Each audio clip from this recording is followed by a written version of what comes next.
چاند be be ایک عمر رسیدہ اور سر سے گنجی خاتون ہے۔ 47 کے بٹوارے میں چاند کا خاندان ہندوستان سے ہجرت کر کے پاکستان آتا ہے۔ چاند کے ابو دین بھائی بستان، 3 پھوپھیاں، ان کی 6 بیٹیاں اور گھر کا ملازم لڑکا روحان۔ اس خاندان کو حویلیاں شہر میں ایک لکشمی حویلی الاٹ ہوتی ہے، جس کا نام وہ بدل کر دین حویلی رکھ لیتے ہیں۔ ایک رات چاند کو حویلی کی دہلیز پر ایک بچی ٹوکری میں پڑی ہوئی ملتی ہے۔ دین بابا کی مخالفت کے باوجود چاند اپنی مقیدر التمش کی اجازت سے اس بچی کو گود لے لیتی ہے اور اس بچی کا نام سندر رکھتی ہے۔ ریوان یہ جانتے ہوئے بھی کہ چاند کی شادی بہت جلد التمش سے ہونے والی ہے، دن بدن چاند کی محبت میں گرفتار ہوتا چلا جاتا ہے۔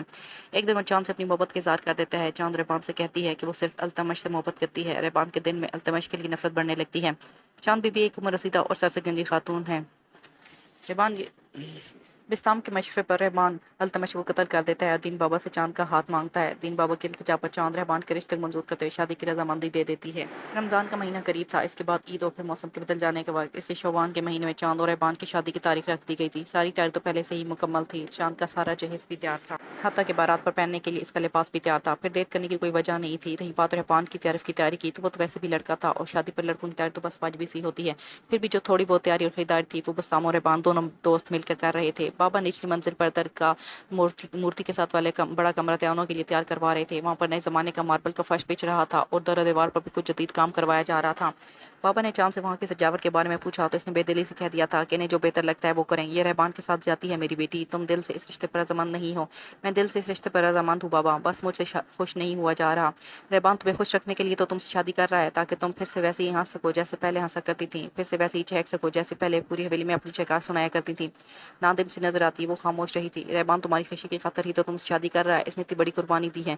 اس نے چپ کر بابا کو دیکھا تھا۔ ٹھیک کر رہا ہوں میں، ایک مرد جب یہ جانتا ہے کس کی ہونے والی بیوی دل و جان سے کسی اور کو چاہتی رہی ہے تو اس کا اس لڑکی سے شادی کرنا قربانی دینے کے مترادف ہی ہوتا ہے۔